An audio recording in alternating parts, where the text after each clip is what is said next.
다 같이 묵도하심으로 수요 기도회를 하나님께 드리겠습니다.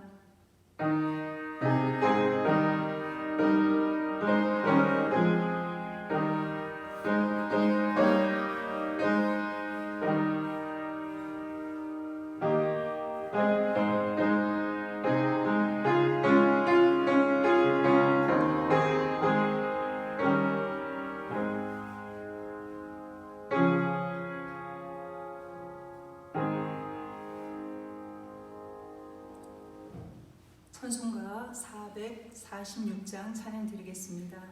찬송가 446장입니다.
같이 기도하시겠습니다. 지금도 살아서 역사하시는 참 좋으신 하나님, 추운 겨울이 지나고 따뜻한 새봄을 주시니 감사합니다. 하나님의 성전에 모여 함께 예배드리지 못하지만 각 가정과 처소에서 주님을 찬양하고 경배드릴 수 있도록 인도하심을 감사드립니다. 하나님, 만물이 생동하는 이때 전 세계가 코로나 바이러스로 인해 귀한 생명들의 고통과 아픔 가운데 있습니다. 주님, 우리를 불쌍히 여기사 조속히 이 모든 어려움들이 종식되게 하시고 모든 일상이 정상화될 수 있도록 인도하여 주옵소서.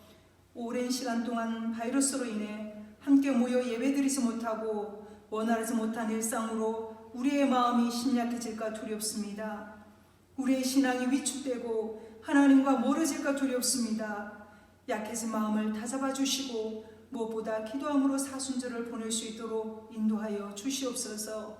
광야 40년의 긴 시간이 이스라엘 백성들에게는 고통과 어려움의 시간이기도 했지만 고난이 고난으로 끝이 난 것이 아니라 하나님의 구원과 은혜였음을 다시 한번 기억합니다. 긴 훈련의 시간을 통해 그들을 단련하시고 하나님의 사람으로 바꾸어 주신 것을 믿습니다. 우리 또한 어렵지만 힘든 시간들을 고통으로만 생각하고 받아들이는 것이 아니라 이를 통해 우리의 죄악의 모습을 다시 한번 돌아보고 발견하는 시간 되게 하여 주옵소서.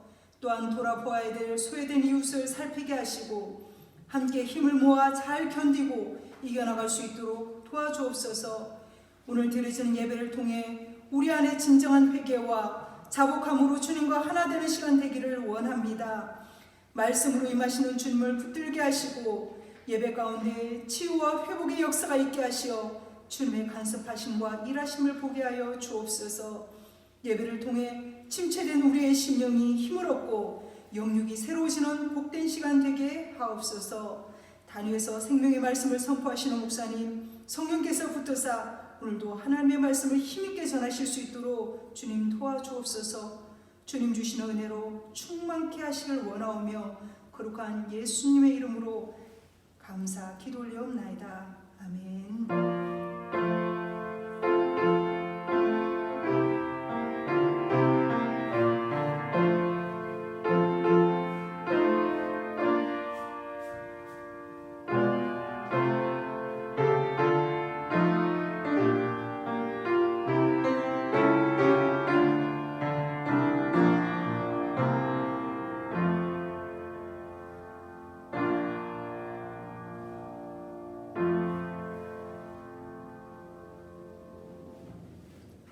하나님 말씀 보시겠습니다. 하나님 말씀은 호세아서 2장 14절로 15절 말씀입니다.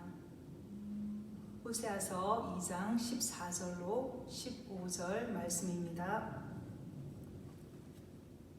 구약성경 1258쪽입니다. 찾으신 줄 알고 봉독하겠습니다. 그러므로 보라, 내가 그를 타일러 거친 들로 데리고 가서 말로 위로하고 거기서 비로소 그의 포도원을 그에게 주고 아굴 골짜기로 소망의 문을 삼아 주리니 그가 거기서 응대하기를 어렸을 때와 애굽 땅에서 올라오던 날과 같이 하리라.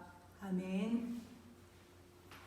목사님께서 나오셔서 복된 자아상이란 제목으로 하나님의 말씀 전하실 때 큰 은혜 받으시기 바랍니다.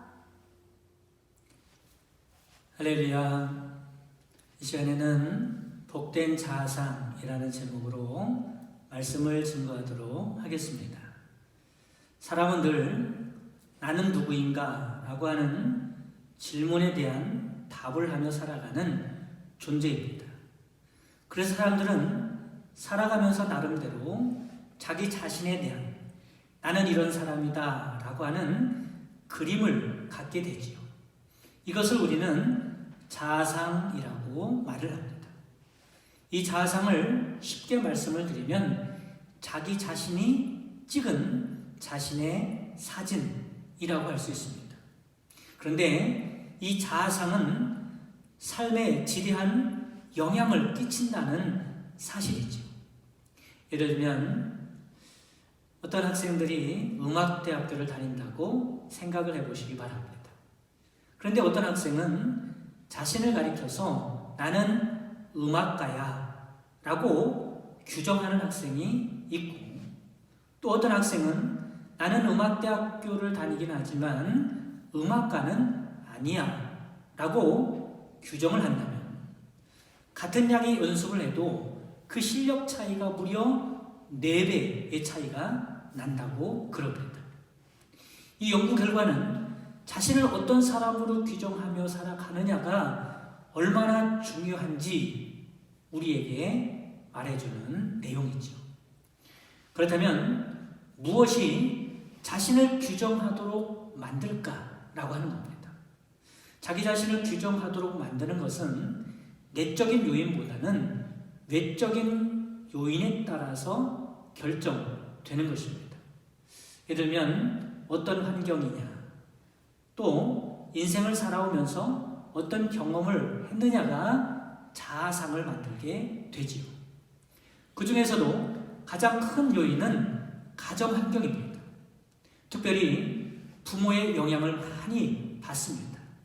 자라면서 부모에게 어떤 대우를 받고 자랐느냐, 어렸을 때 어떤 가정 형편에서 자랐느냐 라고 하는 것에 따라서 나는 그런 사람이라고 굳어지는 겁니다. 스스로 그렇게 규정 짓는 거죠. 그 외에도 친구의 영향을 많이 받기도 하고요. 어떤 특별한 경험들을 통하여 자기 자신이 결정되기도 합니다. 예를 들면 성공을 했다든지 실패의 경험을 했다든지 어떤 상처를 받았다든지 그런 여러 가지 경험을 통해서 자신을 그런 사람으로 생각하도록 만든다라고 하는 것입니다. 여러분들에게도 틀림없이 자기 자신 안에 자신이 찍은 한 장의 사진이 있을 것이라고 생각을 합니다. 그러면 이 시간에 그 사진을 한번 들여다보시기를 바랍니다. 여러분은 스스로를 생각할 때 어떤 사람이라고 생각하고 살아가십니까? 그런데 문제가 있습니다. 그것은 우리가 스스로 찍은 그 사진이 정확한 사진인가? 그게 정말로 나인가? 라고 하는 문제입니다. 그러면 다시 한번 여러분이 찍은 그 사진을 자세히 보시기를 바랍니다. 그 사진이 여러분의 정확한 모습 맞다고 생각하십니까? 놀라운 것은 이게 바로 나야 라고 찍은 그 사진이 사실은 내가 아닌 경우가 대부분이라는 겁니다. 다시 말씀드려서 대부분의 사람들은 자기 자신이 어떤 사람인지 잘못 알고 살아가고 있다는 사실이죠. 그러고 보면 대부분의 사람들은 가짜에게 속고 마치 그게 나인 줄 알고 평생을 살아가는 경우가 대부분이라는 겁니다. 여러분, 이 얼마나 황당하고 억울한 일입니까? 그러므로 자기 자신에 대해서 섣불리 규정하는 일은 어리석은 일입니다. 또한 다른 사람에 대해서도 마찬가지. 그 사람은 이런 사람이야 라고 다른 사람에 대해서 함부로 규정해서는 안 됩니다. 성경에도 뭐라고 말씀합니까? 이웃을 판단하지 말라 이렇게 말씀하고 있습니다. 그렇다면 나는 누구일까? 나를 정확하게 규정할 수는 없을까? 그럴 방법은 없을까? 있다는 사실입니다. 나에 대해 가장 잘 아시는 분이 있는데 그분이 누구겠습니까? 바로 나를 만드신 하나님이시고 더 정확하게 말씀을 드리면 그 하나님만이 나에 대해서 정확하게 아신다는 사실입니다. 그러므로 하나님이 나에 대해 뭐라고 말씀하시는지 말씀을 잘 들을 때 나에 대해서 정확하게 내 모습을 찾을 수 있다라고 하는 겁니다. 그러므로 우리는 그동안 나의 자아상에 대해서 왜곡시켰던 환경이나 경험으로 더 이상 나를 규정짓는 것이 아니라 하나님께서 나에 대해서 뭐라고 말씀하시는지 잘 듣고 나를 정확하게 규정하고 살아가야 할 줄 믿으시기를 바랍니다. 본문 말씀에 보면 이스라엘 백성들이 하나님을 멀리하고 하나님께 심각한 죄를 범하고 무엇보다도 우상 숭배에 찌들어서 더 이상 두고 볼 수 없는 타락한 상태가 되고 말았습니다. 그래서 하나님께서 이스라엘 백성들을 심판하시겠다고 말씀하고 있고 정말로 그렇게 심판하셨습니다. 이 심판이 이스라엘 백성들에게는 큰 고통이었겠죠. 너무나 큰 환난이었음에 분명합니다. 수치였을 겁니다. 이처럼 믿음의 사람들에게도 때로는 고난이 오기도 하고 환난을 만나기도 하고 역경을 겪을 때가 있다라고 하는 겁니다. 이럴 때 어떻습니까? 신앙적으로 많은 갈등을 하게 됩니다. 고뇌하게 되고 질문을 하게 되죠. 하나님께서 나를 사랑하신다면 왜 나에게 이런 고통이 찾아오는 걸까? 혹시 내가 하나님께 버림받은 것은 아닐까? 이게 네게 나에게 운명인가 봐. 나는 더 이상 안 되는 존재인가 봐. 누구나 이런 상황 가운데 처하면 별의별 생각이 다 들게 된다는 사실입니다. 그리고 그 상황이나 환경을 내 인생에 대입시키면서 그래, 이게 나야. 내가 뭐 별 수 있나? 라고 하면서 그 환경을 통하여 자기 자신을 규정하게 된다는 사실입니다. 그런데 바로 이게 문제라는 거죠. 단지 환경일 뿐인데, 처지가 그럴 뿐인데, 형편이 그럴 뿐인데 그것을 내 인생이라고 규정짓는 겁니다. 불신자들은 충분히 그럴 수 있어요. 내 팔자다, 내 운명이다, 내 업보다 라고 단정을 짓고 그 삶에 순응하며 살아갈 수 있습니다. 그러나 믿음의 사람들은 그러면 안 됩니다.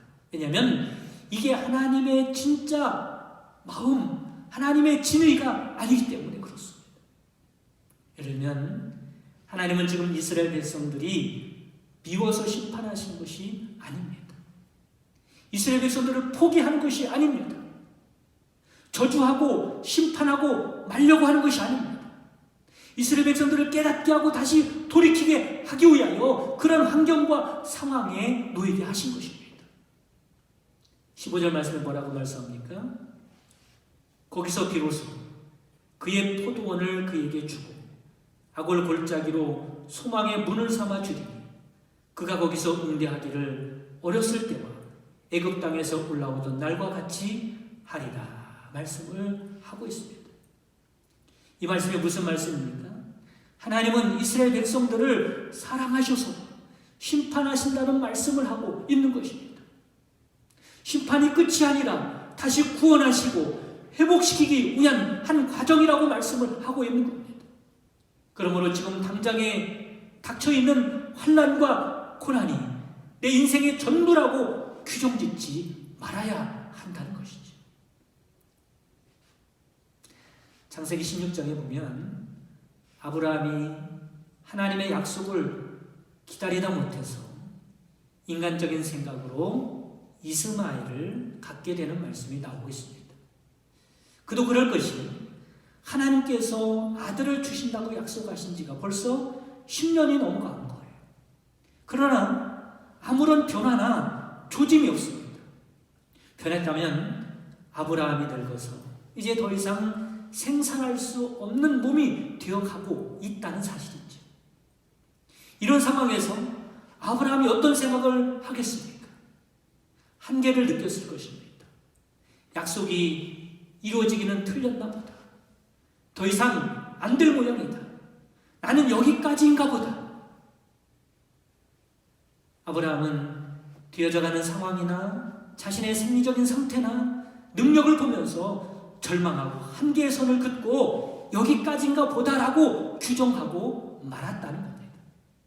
그러자 자연스럽게 나오는 것이 인본주의죠. 하나님의 약속이 이루어지긴 틀렸다고 생각하며 인간적인 생각으로 하나님과 상관없는 하나님의 약속과 무관한 이스마엘을 갖게 된 것입니다. 그러면서 아브라함은 하나님으로부터 큰 상처를 받게 되는데 그 상처는 거절감 때문입니다. 자신이 하나님의 약속에서 소외되었나 보다. 하나님께 배제되고 하나님께 거부당한 인생이라고 생각을 했을 것입니다. 누가 이렇게 자기 자신을 규정합니까? 아브라함이 규정한 겁니다. 뭘 보고 이렇게 규정했습니까? 환경과 상황과 자신의 능력을 보고 이렇게 규정한 것입니다. 그러면 아브라함의 그 규정이 맞는 것입니까? 절대 맞지 않죠. 이런 잘못된 규정을 해놓고 스스로 무너지는 겁니다. 자아상을 가장 비참하게 무너뜨리는 것, 자존감을 급속히 떨어뜨리는 것은 바로 거절감입니다.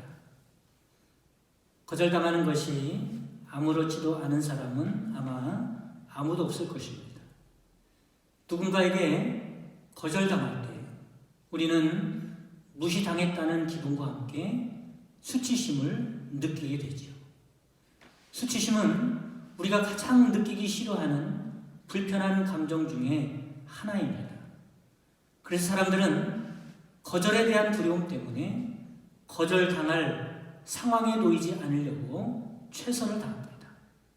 그래서 완벽하게 성공한다는 보장이 없는 일에는 아예 도전을 하지도 않습니다. 어렵고 복잡한 일, 새로운 일에 뛰어들려고 하지 않습니다. 자연스럽게 소극적인 태도와 회피하는 사고방식에 젖어들게 되지요. 그 결과 인생의 많은 기회를 스스로 놓치고 말게 됩니다. 왜 그렇다고요? 거절에 대한 두려움 때문에 그렇습니다. 그런데 우리가 잘못 생각하는 것이 있습니다. 만약에 거절을 당했다면 거절당한 것은 내가 내놓은 제안이 거절당한 것뿐이지 내가 거절당한 것은 아니라는 사실입니다. 그런데 보통은 거절당하면 나의 존재가 거절당했다고 받아들여지는 것입니다. 그러니 무시당한 것 같고 수치심을 느끼고 두려움이 생기게 되는 것입니다. 더군다나 하나님은 우리를 절대로 거부하시는 분이 아니라는 사실을 믿으시기를 바랍니다. 내가 이렇게 힘들고 어렵고 하는 일이 안 되는 것을 보니 하나님이 나를 사랑하지 않으시나 보다. 나는 제외된 인생, 잉여 인생, 버림받은 인생인가 보다. 하나님의 계획에서 나는 거절되었나 보다. 뭘 보고 이렇게 단정하는 겁니까? 아브라함과 같이 환경이나 상황이나 나의 능력의 한계를 보면서 그게 나라고 규정하는 것입니다. 그러나 그게 아니라는 거지. 그것은 절대로 내가 아닙니다. 하나님은 그런 환경을 통해서 선하신 뜻을 이룰 계획이 있으신 것입니다. 내 능력이나 한계에 제한받으시지 아니하시고 그분은 분명히 언약을 이루시는 분이라는 사실입니다. 그러므로 우리는 환경이나 상황이나 내 능력이나 내 처지를 보고 나를 규정해서는 안 된다는 사실이죠. 우리는 어떤 눈을 가져야 합니까? 하나님의 눈으로 나를 보고 나를 정확하게 규정할 줄 알아야 합니다. 하나님께서 우리를 보고 뭐라고 말씀합니까? 우리를 향하신 하나님의 사랑은 변함없으시다고 말씀하십니다. 세상에 있는 자기 사람들을 사랑하시되 끝까지 사랑하시니라 말씀합니다. 하나님은 절대로 우리를 떠나지도 아니하시고 잊지도 않으시겠다고 약속하십니다. 여인이 어찌 그 젖 먹는 자식을 잊겠으며 자기 태어서 난 아들을 긍휼히 여기지 않겠느냐. 그들은 혹시 잊을지라도 나는 너를 잊지 아니할 것이다. 여러분, 우리는 어디에 속한 사람들입니까? 땅에 속한 사람들입니까? 하늘에 속한 사람들입니까? 요한복음 1장 12절에 13절 말씀에 보면 영접하는 자 곧 그 이름을 믿는 자들에게는 하나님의 자녀가 되는 권세를 주셨으니 이는 혈통으로나 육정으로나 사람의 뜻으로 나지 아니하고 오직 하나님께로부터 난 자들이니라 말씀합니다. 이 말씀에 의하면 우리는 하늘에 속한 자예요. 하나님께 속한 자예요. 하나님의 것이라고 말씀하고 있습니다. 여러분, 하늘에 속한 자를 어찌 땅이 규정할 수 있겠습니까? 땅의 기준으로 자신을 규정하지 마시기 바랍니다. 우리는 하늘에 속한 자이기 때문에 하늘의 기준과 하늘의 원리가 적용되는 사람들입니다. 사랑하는 성도 여러분, 바라기는 환경이나 경험이나 현실에 의하여 형성된 자아상이 아니라 하나님께서 성경에 그려놓으신 나의 정확한 자아상을 가지고 복되게 살아가는 여러분 되시기를 주님의 이름으로 축원합니다. 이 시간에 찬양 야곱의 축복 오늘 말씀을 묵상하면서 들으시겠습니다. 너는 담장 너머로 뻗은 나무 가지에 푸른 열매처럼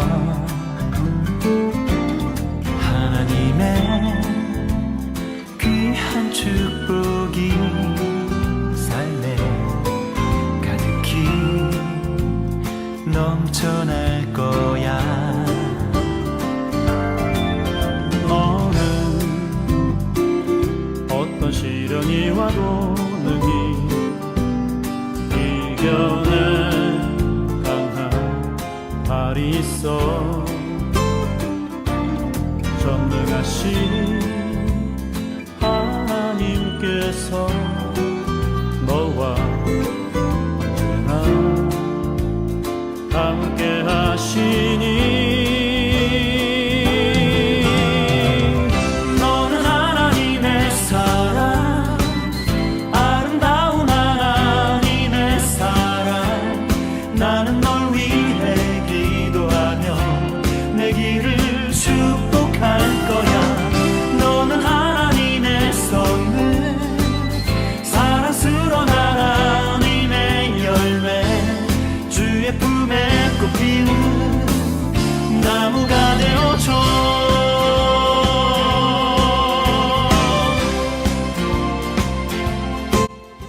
이 시간 다 같이 오늘 주신 말씀 붙들고 기도하겠습니다.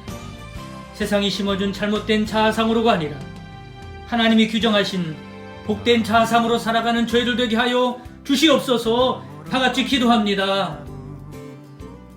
가지에 푸른 열매처럼 하나님의 귀한 축복이 삶에 가득히 넘쳐날 거야 너는 어떤 시련이 와도 능히 이겨낼 강한 발이 있어 전능하신 하나님께서 너와 언제나 함께 하시니 너는 하나님의 사랑 아름다운 하나님의 사랑 나는 널 위해 기도하며 내 길을 축복할 거야 너는 하나님의 선물 사랑스러운 하나님의 열매 주의 품에 꽃피는 나무가 되어줘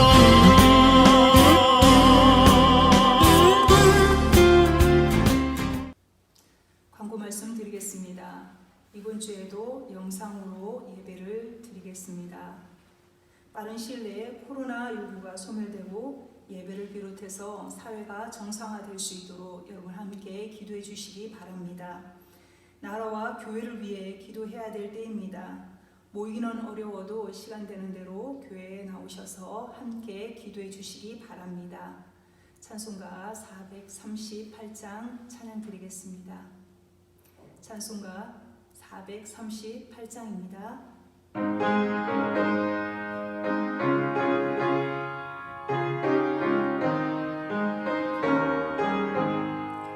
내 영혼을 은총입어 주난 죄짐 묻고 보니 슬픈 많은 이 세상도 정글대로 아득한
아버지여 이름이 거룩히 여김을 받으시오며 나라의 마옵시며 뜻이 하늘에서 이룬과 같이 땅에서도 이루어지이다.